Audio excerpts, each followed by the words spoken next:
Roger, copy. And another guy, Peter Diamandis, you may have heard of him. And I'm standing next to Dr. O'Neill at that very moment when the photo was taken, because I was talking to him about the book I was working on. And so it's basically only taken me about 35 years, whatever it is, to actually finish that sucker, or do it. I'm really thrilled to have finished it. It'll be coming out again this fall. And the premise of the book, which is the same premise that we have for the Earthlight Foundation, is that humanity has a purpose, that you have a purpose. The three principles of purpose that we talk about are, first, to protect and expand the domain of life. That means taking care of the mother world and then carrying her seeds out. So it's not just this sort of Luddite, save the planet, all of that. It's a matter of going beyond that. Then there's the second one, which is to honor and evolve human civilization. That concept is the idea that I honor wherever you came from. We all came from different places. We all have different historical experiences, and we have all arrived at this point together, and together we will open the frontier. And then we evolve humanity by getting better at being humans, maybe leaving behind a little bit of the savagery that has characterized our rise, and learning how to live together. As you know, in space or the moon or Mars, those people who are living with you are your family. I know a lot of over the years, I've gotten to know many astronauts, many cosmonauts, and I like to point out there is one place where Russians and Americans are working together, and that's right up above us. But they're not just working together. When you talk to them, they develop a caring, a familial love for each other. And I think that's a great example. But then also to physically evolve. In the book, I don't know, you may not have gotten that far, but at one point in the book, I do talk about what will happen to us physically as we move out into the solar system and beyond. The speciation of humanity into what I call Homo spacialis, Homo lunaris, Homo marsialis, the integration of AI, the biohacking gone, full cyborg, whatever will happen to us as we move out there, including genetic modifications to be able to deal with radiation. I talk about the fact that there are bacteria that live inside of nuclear plants because they were able to repair cell DNA damage so quickly. I would have no problem having some of that integrated in myself if I was going to go live in space. Not to go way down in that area, we can come back later and talk about those different species, subspecies of humanity. But the idea is that we are, of the entire book, is that we are at a moment in time that is unique in all time. And that is the moment that humanity is about to break out into the universe. And in the book, I basically, it's three books in one. One is sort of the history of humanity's relationship with the universe, and then leading all the way up to the space revolution and what is happening now.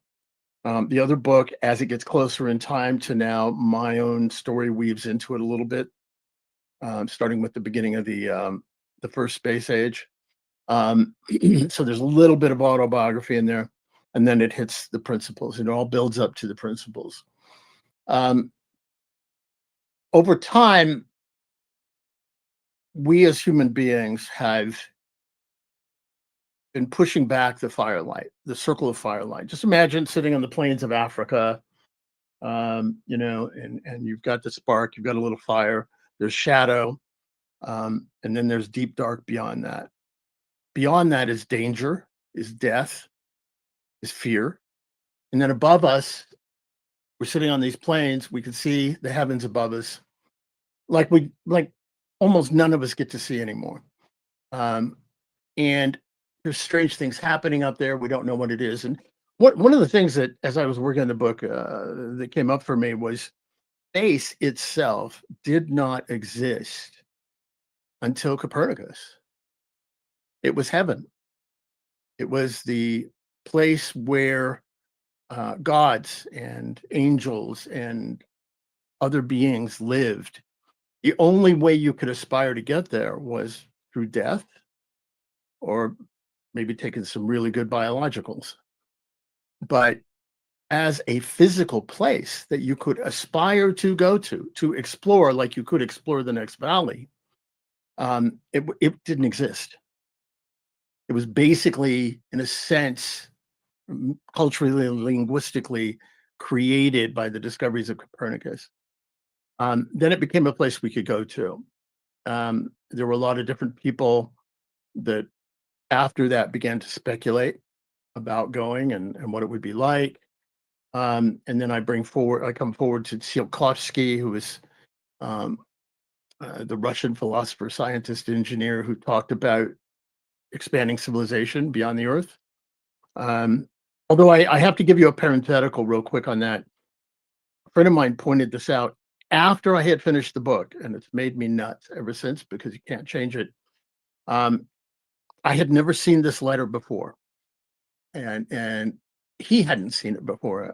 His name's Phil Metzger, University of Central Florida. Um, there was actually a letter.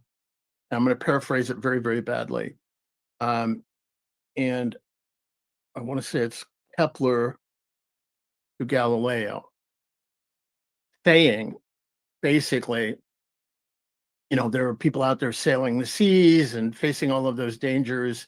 And with your discovery of what the moon is like and my discovery of Jupiter, um, eventually people will be sailing out there. And it blew my mind. And because I've been in this field for a long time, never read that letter, heard that letter before. But once it became a place, people could imagine going there. And then once we were able to get there, through the work of folks like Goddard and von Braun and the others, Willie Lay and the other people that worked on it. Then it became a domain of the governments, and they began flying people up there. And that's roughly, getting into the 50s, 60s when I kind of showed up, and some of the rest of us who were the early folks in this. Um, and we could dream of going, but we couldn't go because we didn't have the right stuff, so to speak. And then we had to basically go through what I call the space revolution to make that happen. Organizations like the Space Frontier Foundation and other groups worked very hard to make that happen. And we were fighting the fight. And then along came, I call them the billionaire cavalry, or started with the millionaire cavalry with people like Dennis Tito, my friend Walt Anderson, who underwrote our takeover of the Russian space station. Um, and now we are at a point right now where we're about to see um, the laying out of the railroads to space, or the airline routes to space, or the steamship routes to space, whatever analogy, metaphor you want to use for it. Um, it's about to happen. And as we go out there, this is the first time in our history of human beings where we're actually on the edge of a frontier, and we have a culture, various cultures, but an overall culture on our planet of being able to stop for a moment and think about it and look at how we do it and why we do it and who does it. And that's really where the book is focused then, is looking at the way that humanity can pause, not necessarily pause in terms of stop, but at least have a philosophical conversation. And that could be as groups, that could be as organizations, or that could be just individually, as to those questions: why we go, who goes, how we go, what we do there when we go, where we go even. And and maybe get it right this time. Maybe this time, well, it's not maybe this time, but this time we won't be taking it from anybody. This time we have the chance to expand the domain of life. Whereas up until now, the expansion and growth of humans' technological civilization has been characterized by an attack on life. That everywhere we went, the ecosystem around us had to retreat, and we used it and we utilized it, and we came from this place that it had all been given to us, and therefore we just take, take, take. This will be the first time in human history where we actually give in terms of life by planting. And you guys probably, some of you have heard me say this before, butterflies on the moon, trees on Mars, things like that. So that's kind of the overall arc of the book. And I'm really excited to get it out later this fall. Hope you read it when it comes out. Yeah, well, I'm already making my way through. So I do want to linger on the getting it right question, Mhm. because a lot of it is a matter of perspective. Like when Elon came to you with the idea of planting begonias on Mars, getting it right question there would be, yeah, what if there actually is some life on Mars and we accidentally kill it as a result of the terrarium getting a crack in it or something like that? Mhm. Or maybe from the perspective of the Navajo Nation, they nixed a few different things from going up on I forget which lander, and I Mhm. think it was Blue Ghost, that had some human remains on it because the moon is sacred to them, and they believe that people's remains go to them. I forget what it was exactly their belief, but there was Mhm. something where they wrote a letter to the U.S. government saying we don't want remains on the moon. So and that's just from their perspective, right? They see that as wrong. So how do we do it right in a world where it's very difficult to align all of these different perspectives, and there's always going to be someone that sees it as wrong? Um, Mhm. it's a difficult question, Yeah. but yeah. No, we're going to be living in that question for a while. First of all, if we adopt the principles, a lot of these things begin to go away. That's my belief. Um, I did write an article on this in Scientific American. It was called, I think it was like "Bury Me on the Moon," and I dove right into that issue, that challenge. Um, there are a lot of different elements and aspects to the particular challenge. Charlie Schaefer, one of the first, um, one of the other acolytes of Jerry O'Neill, has been flying human remains into space. Um, I joke that he was the first person to send civilians to space, but they were dead. But you know, and he has then started flying remains of people to the moon. Now, what happens there in that conversation? It has to be a conversation. Is you're having the religious beliefs of one entity, the Navajo, and by the way, from all I understand, it was largely the Navajo, and in fact, a very small group of the Navajo um, who are very vocal about a lot of things, um, versus the belief of the people that were sending the remains to the moon. And you have to think about that for a minute, because some people might characterize that as, oh, a commercial company is sending human ashes to the moon. That must be bad. No, that is no more a commercial activity than the fact that at a funeral, you will pay a funeral director to drive a hearse with your loved one's remains to the cemetery. It's not about the carriage of those remains, it is the intention of the ritual. The death ritual is probably, not probably, the death ritual is one of the most sacred rituals in all societies. And if a group of people hold that their death ritual involves sending the remains of their ancestors to the moon, and another group says, well, the moon is sacred to us and you can't do that, then there's a conversation to be had. But neither of those is more sacred than the other. You're hitting two religious or philosophical aspects of human belief. And that's where we have to get clear, and we have to have these conversations, because it can be characterized as, oh, these commercial people are doing all this terrible stuff on the moon. That's not it at all.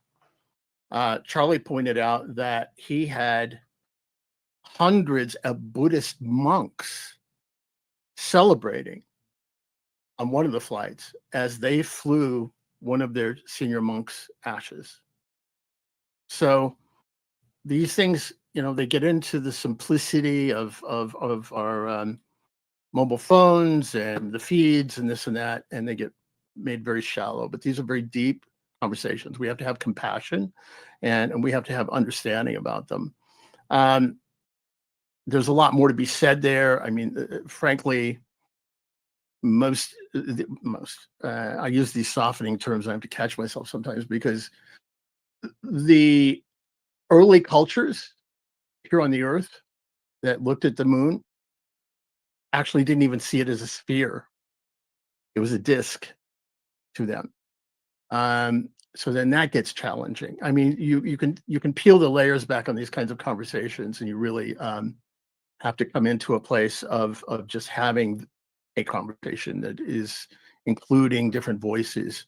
But at a certain point, censoring the fate and future of humanity and life itself because a certain group may have an issue, and then tries to project that issue, which is a fairly micro issue, on the macro activity of expanding life and humanity into the universe.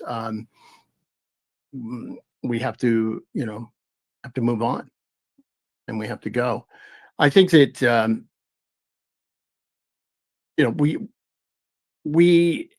I actually had a chapter in the book, and I pulled it out, where I talk about the history of humanity. And I won't go way off in this, but look, there's only one group of people on the planet who is indigenous, and they live in Africa. Everybody else on the planet rolled into a place, walked into a place, rode their boats into a place. I like the term I hear in Canada, the first people. There are first peoples all over the planet who arrived in those places first. But there is no greater claim to righteousness or purity in terms of activities involving nature that can be held by any particular group on the planet, period. Western civilization is no more guilty or less guilty than a band of Cherokee First People, or Comanche, or the other tribes that were here when the Europeans arrived, because they came from somewhere else too. And so we have to avoid that. And I know that makes some people crazy for me to say that, but I'm willing to have that conversation with them. Again, we have to step back, we have to think, we have to talk, and we have to look at the possibility of what it is about that we're trying to do. And I think it's a beautiful thing, that what we're trying to do. And having said all of that, on the other side, the way I wrote the article in Scientific American was, I then took that argument and I said, okay, well, let's have a bigger conversation about the moon. If you hold the moon sacred, then, and your ancestors saw the moon as a disk, then really what you were talking about was this side of the moon that we can see from the Earth. And that was your iconic religious totem that you were looking at. And if that's the case, then why not propose the idea of no permanent physical feature disfigurement of this side of the moon, which is something I can totally get behind.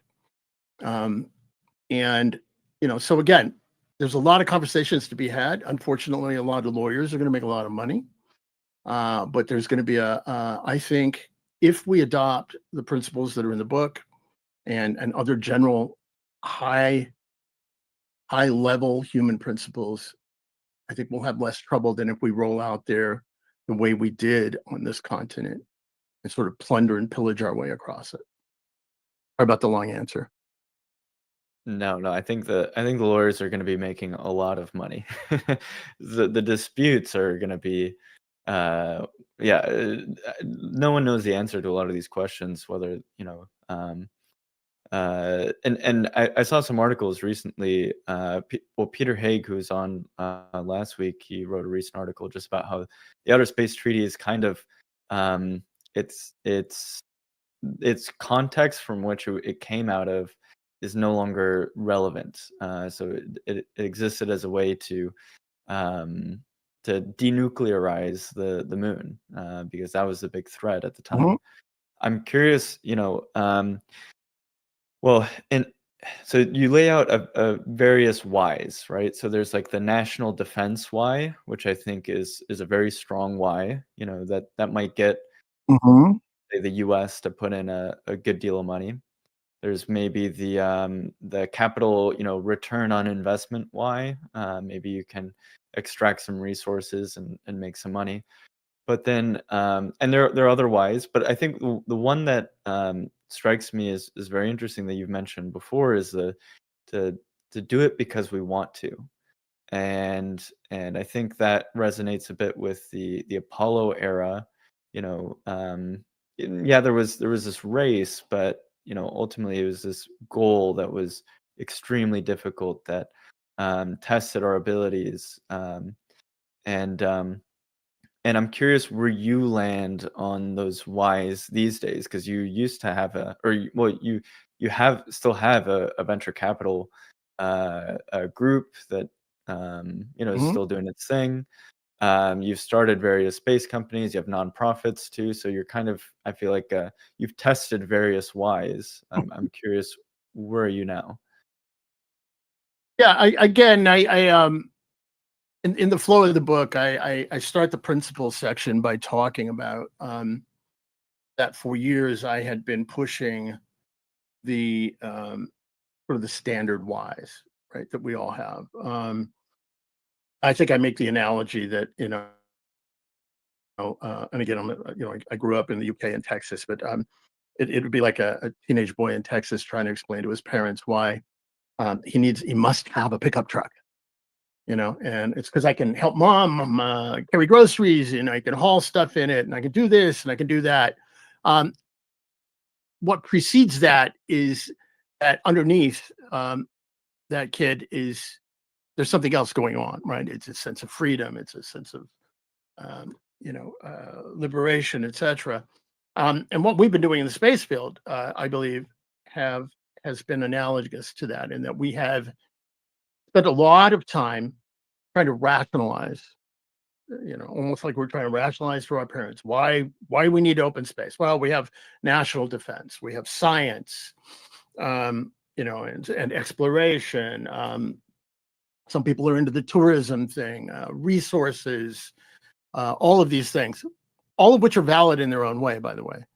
Um, but the point I was trying to make is that I had to step back, and there's a moment in the book, and I won't go into it, but where I have a revelation, an epiphany, in the middle of the night, or in the evening, looking up at the universe, in a pasture in a field in Texas after I just buried my mother that day, and it hit me in a very, very, very deep way that we're going out there because that's why we're here.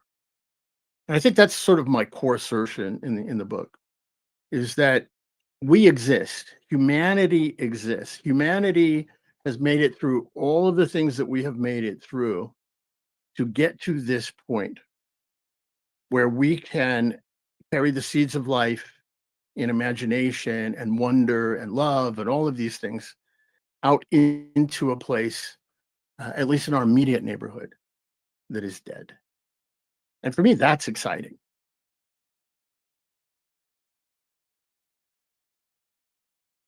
That's, yeah, definitely exciting. I mean, yeah, and that's a big claim.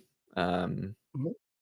yeah, a lot of people are kind of searching for meaning and purpose, and yeah, I Right. mean, I agree with you that, yeah, if you extend out the timeline and you look at what, yeah, humans have been doing for thousands and thousands of years, it's, yeah, this kind of exploration, or going to new places, extending civilization, going further than we had before.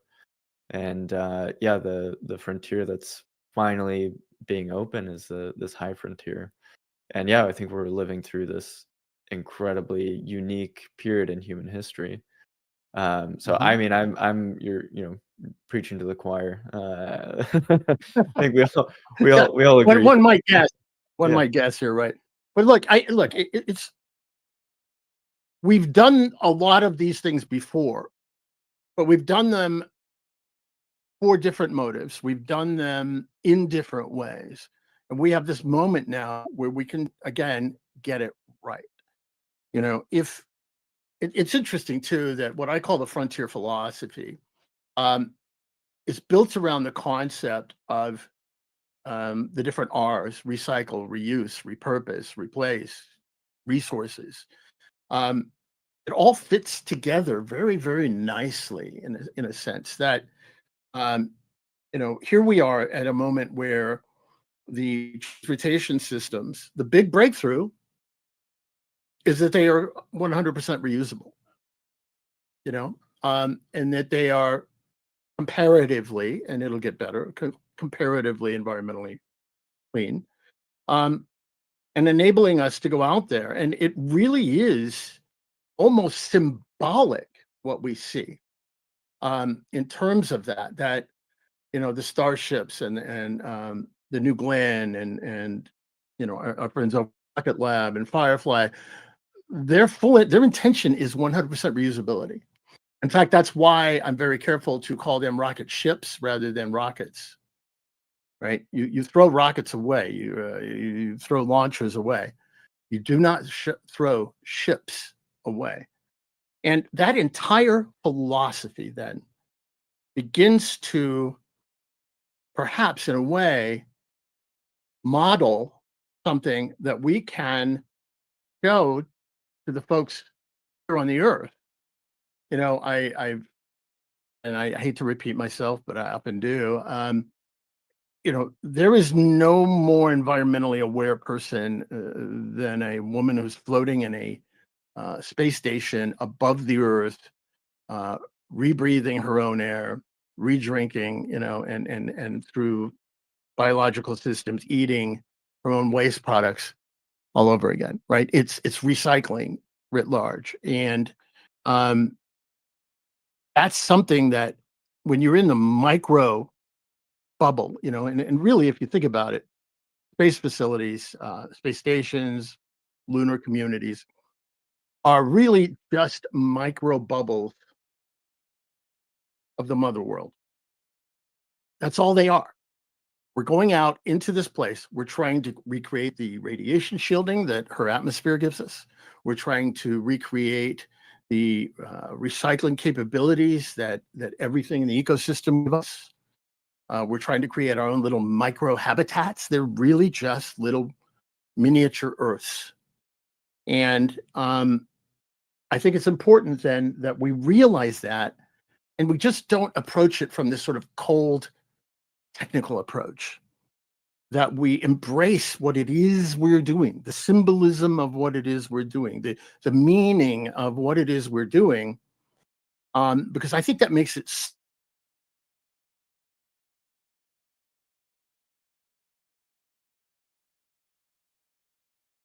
easier.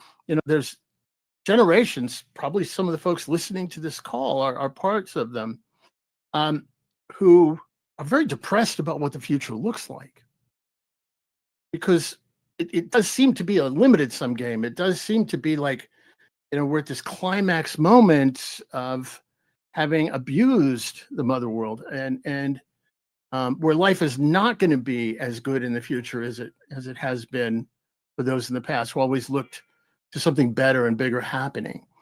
All of that is 100% true until we throw open the railroads, the gateway into the universe, and then it all flips. And what I'm about right now, and probably from here on in, is going to be trying to make sure that we are aware of that, and that we operate from that, and that we most importantly can communicate that. It will involve, by the way, some policing within our own field. And we're going to have to make sure that we follow these principles as we get out there, and that I don't want to see somebody scrape the lunar soil surface regolith on this side of the moon off, and is kind of, what was the moon is a harsh mistress, and so that it looks like a Coca-Cola logo from the Earth. We are going to have to police ourselves. There's this thing called the Golden Dome that's being talked about. I totally believe in defense systems, but I could see an argument that somebody could make now against any weapon in space that can fire at another object in space. In other words, laterally, or can fire from space to the ground.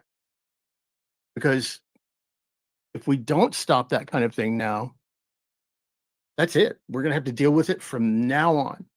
And think about all the money, the treasure, the potential for cooperation of things that are going to be lost for the next thousands of years, if we get to a point which we're basically already at, to be truthful about it, where we are carrying the wars of Earth into space, And I say that as somebody who works with Space Force. I'm wearing a Space Force button right here.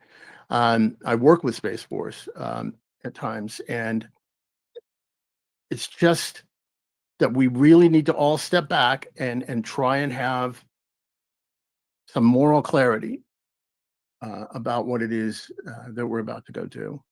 And I think, in fact, I don't just think, I believe that if we can learn to articulate that, and we have all those other rational, let's say, left brain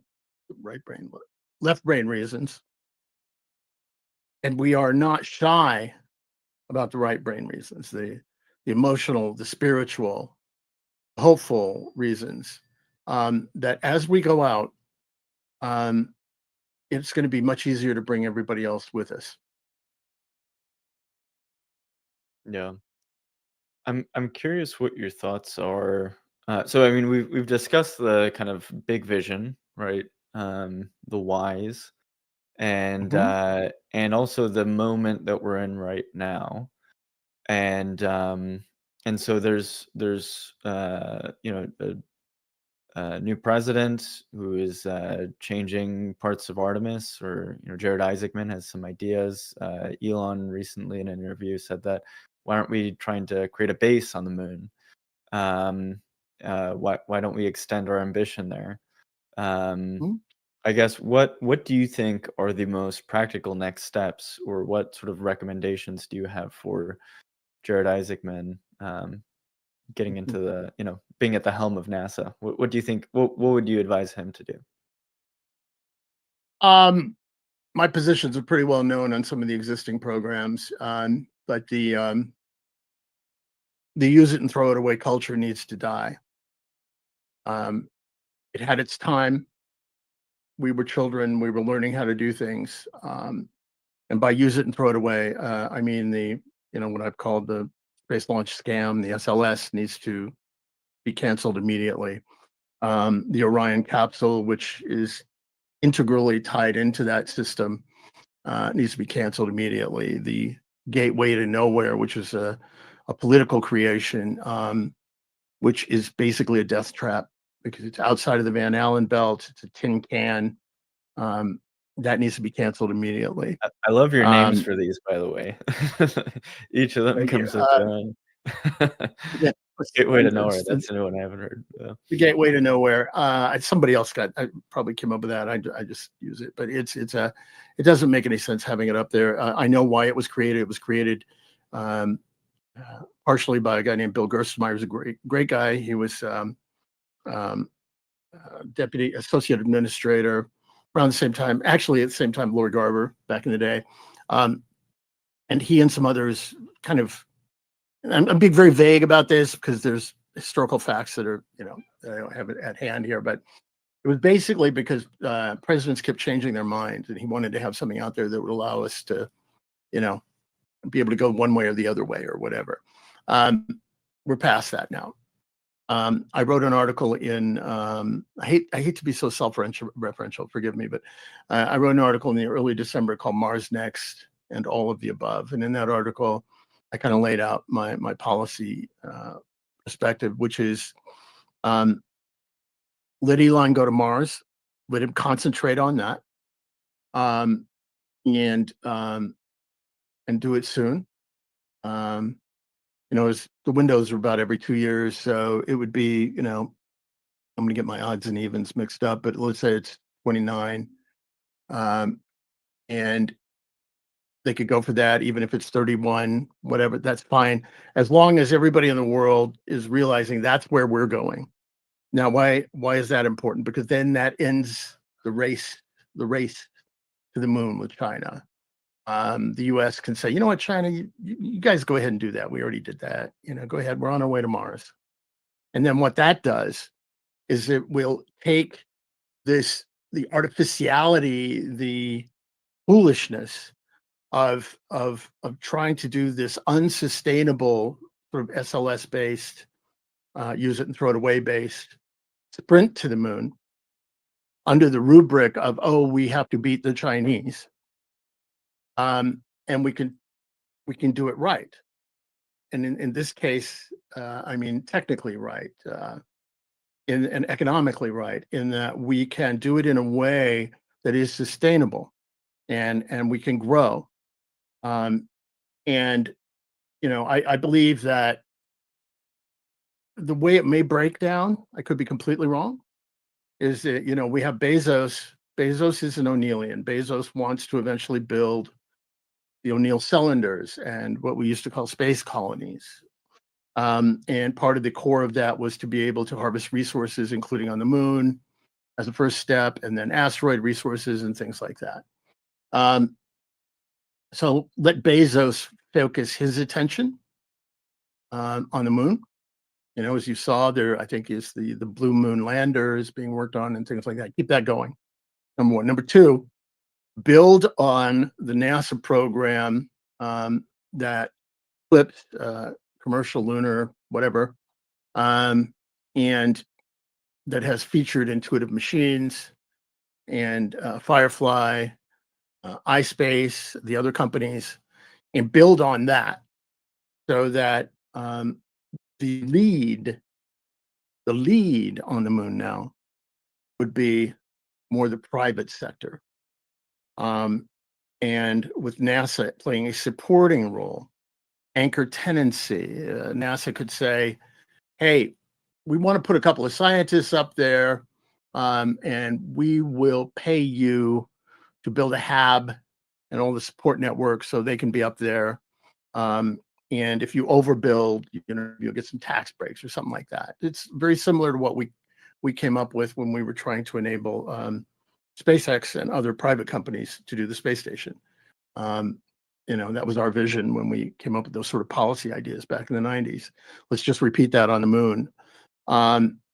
That way we can develop a community, a moon town, alpha moon, whatever you want to call it. NASA can be served there. The private sector can be served there, doing whatever it wants to do. And by the way, I should be very clear. I use the word private sector rather than commercial, because in my view of things, the private sector includes commercial but is not all commercial. The private sector includes universities, groups like a little group I've heard of called MoonDAO, others. It's bigger than commercial. And we need to be clear about that and watch our language on that. So that we're creating this entity, Moontown, let's call it, that can serve all of these multiple potential uses, but isn't NASA dependent. Meanwhile, NASA can be going to Mars to do the thing that they do, and we can go for, all of that, the national pride, the science, all of these different things that would be rationales for Mars. Elon's going anyway. You're just not going to stop that guy. That's his thing. And thank God he had maybe a little spark of wisdom recently, and he's getting back to it more. But let's let him do that thing and do it with NASA and go there. Just for a second, and I'll end this answer. But one of the biggest mistakes, and I don't mean it in terms of the way Apollo program turned out, but one of the biggest mistakes we made in the 60s was that we were threatened by a Soviet socialist government-controlled and dominated space program, and we answered it with a U.S. socialist government-controlled and dominated space program that did not reflect the best of free enterprise and the best of the elements of American society. And I believe that mistake is the reason that we are not sitting on the moon right now having this conversation. Let's not make that mistake again. That's a powerful message. So we've got 5 more minutes. I do want to make some time for us to discuss New Worlds and your vision for it this year, and how you see. We spoke a bit about the need for a conversation about, especially focus on the moon, and getting a lot of great people involved in order to help move that discussion forward. But I'll give you the floor there to expand on that. So you're outing me on my secret plan. So therefore, I will go with it. You don't have to go into. No, I'm totally cool with it. I'm totally cool with it. I'm reaching that point where I crossed into intentionality from ideating it and thinking about it. Now, as you know, anybody who's seen Old School, sometimes I get a little bit like Will Ferrell. Let's go streaking, and I go running down the street, naked, and nobody's behind me. This case, in this time, I think there are a lot of people moving in a certain in the same direction, and that is, what do we do on the moon? And look, here's the thing: we are, let's say, 2 years away from a functional Starship, and by functional, I mean one that flies up, does delivery, comes back down, is refueled, reloaded, and goes back up. Now, maybe it's just doing Starlink at that point, but we will have crossed into the new realm at that moment. Until then, there are a lot of people holding back who don't believe or don't understand or whatever, what's about to happen. A lot of big money holding back. And, these are the people who are going to discover the future the day after it happens. And that's, we're seeing that in AI, right? MoonDAO and other people who have had their eyes, set on Luna, has the chance to get ahead of that curve. Because if you think about it, all of a sudden you're going to have this 120 by 150 volume of Starship available. And then they're going to have to go, okay, well, let's do some stuff with it. And from the moment they get started until they start delivering on whatever it is they're going to do, let's say they want to build something on the moon, it's 5 to 10 years minimum. Any big project, whether it's a dam or a big skyscraper or something, it's 5 to 10 years to get that thing going. Imagine that in space. MoonDAO and those of us who really want to see something happen on the moon can get a jump on that. and we can be first movers. So the idea that I was playing with you on, and I guess with this show, I'm going to commit to. I haven't figured out how to do it, but I will. Whatever. Is that I want to have a workshop on at least one day on the Thursday before New Worlds, and maybe 2 days, and bring in some serious players and start putting together the plan. And by that, I mean a real plan.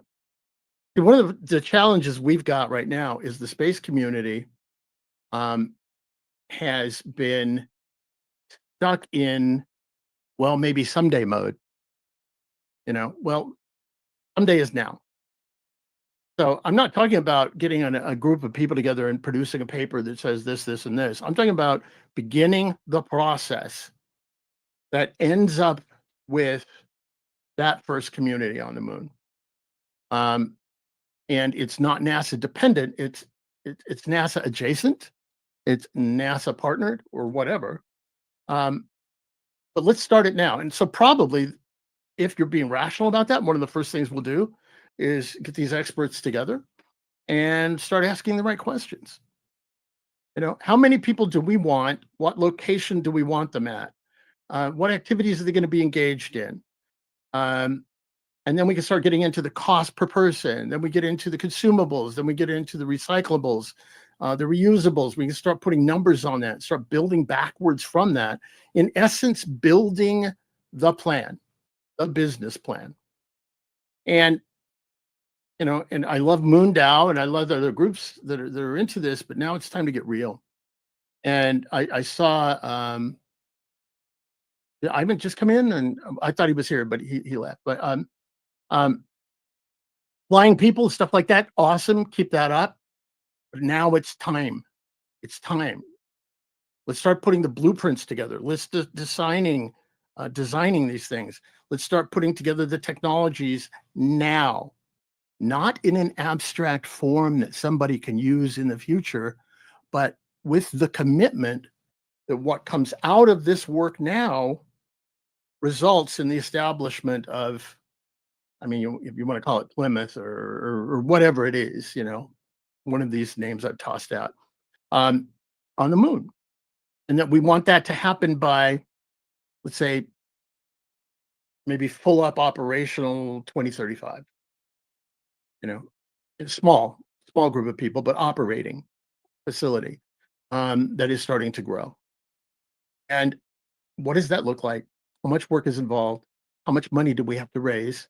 And let's start putting the meat on that, as you would with a business plan, so that people can, whatever mechanism is chosen, whether it's a DAO or a combination or a for-profit merged with a public benefit corporation, merged with a not-for-profit, which has partnerships with for-profits, put all of this together and go.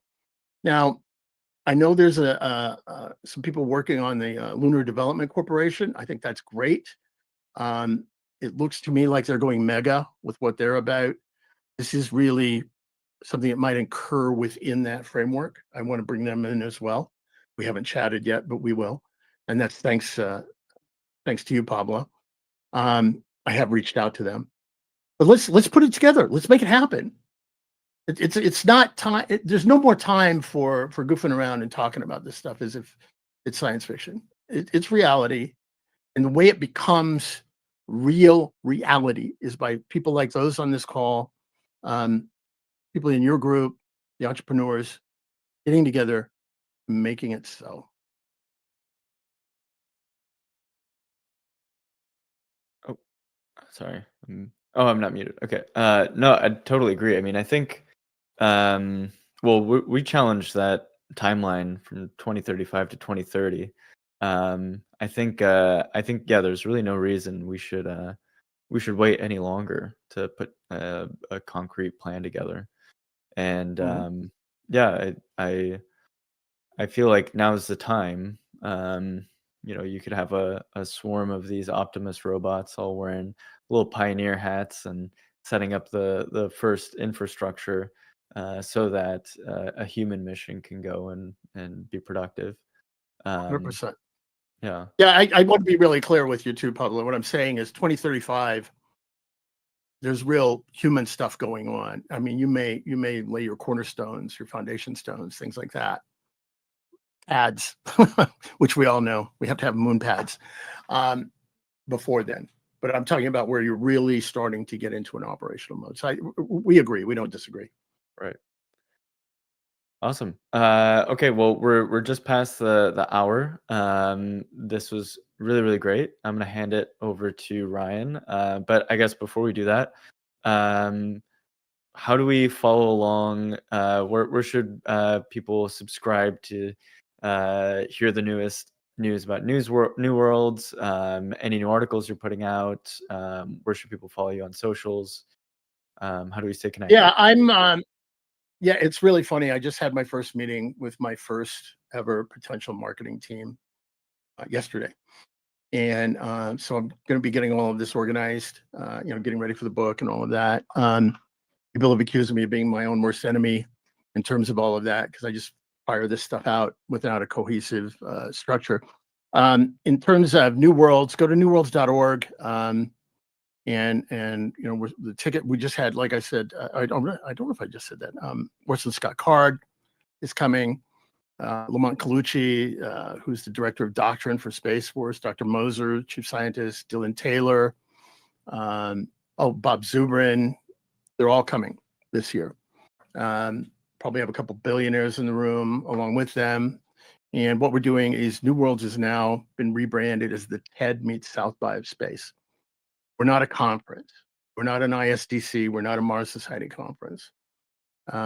We want the kind of people you would see on stage as attendees, all of us coming together and have a space or a tribal meeting. If we're going to do the workshop, or when we're going to do the workshop, since I have committed today, that would be at least on the Thursday before.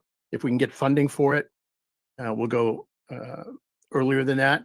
I'm planning on bringing in people like Clive Neal, who's one of the top lunar scientists in the world. We'll reach out to the Colorado School of Mines. All of these people, very serious people. And so we can start putting together the very beginnings of this framework. It's an experiment. We'll see how it goes. And you can follow me at Rocket Rick on X. My most of my posting occurs on LinkedIn, which is where really, other than here, where most of the space people hang out. And so you'll just be aware that when you're reading my stuff, it's before I've had my coffee in the morning sometimes. So it can be a little rough, but I hope that helps. Awesome.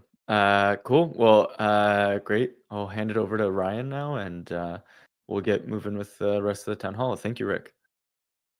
Thank you. My pleasure. Thank you, Rick. Thanks for sticking through it with the technical difficulties too there. But yeah, super interesting conversation. Excited to dig into your book here too in the near future. I just saw Leah sharing that she's going to work on getting the New Worlds tickets onto the MoonDAO marketplace here soon, which will be great. We were able to generate some sales last year through that platform, but it'll be good to get it up there, a little bit earlier. Yeah, we can move forward now with some project roundtable updates. We've got Sarah here in the audience. I'll invite her up if she's available. Hey, Sarah, how's it going? Hey, Ryan, everything's cool. How are you? Thank you for the awesome speaker today. It was really good to get some insights. On the project front, we are done with testing. Thank you, everyone, for the last 4 weeks. It's been awesome. We will be preparing the final report according to the governance framework of MoonDAO and submitting that for next week.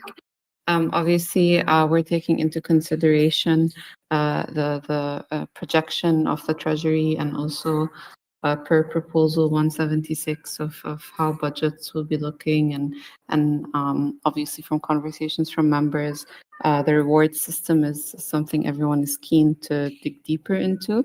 It may require a more complex solution, but that's something that we're looking into and seeing what is feasible, and we'll be submitting that in the report. And we look forward to sharing our insights with you. Thank you so much. Thank you, Sarah. Yeah, look forward to seeing the final report there. Looks like we don't have any more project leads on the call right now, so it'll be a short project update cycle this time around.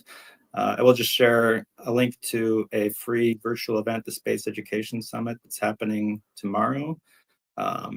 Kicks off at 8 a.m. Pacific time, I guess. Our very own Dr. Iman Jahangir will be on the astronaut panel, plus some other familiar faces will be talking throughout the free virtual event. Frank White, others. So might be worth checking out for some of you folks here today.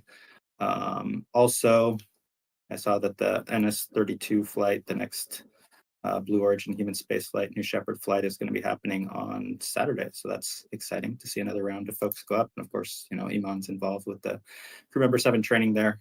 Super cool.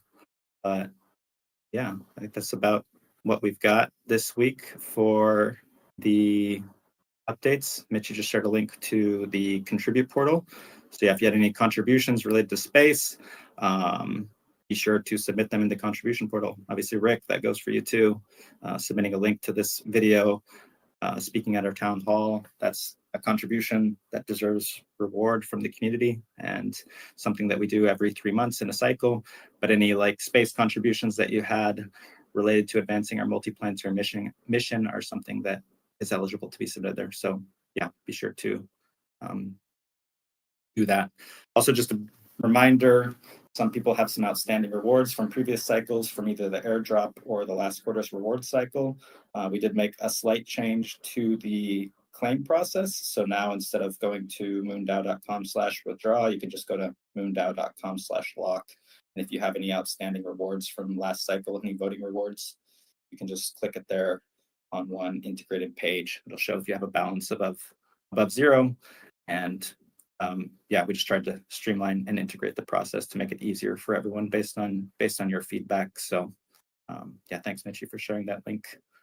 But yeah, next week we have another guest. We'll have Daniel from Celestial Commons, one of the newest teams from the Space Acceleration Network, speaking next week.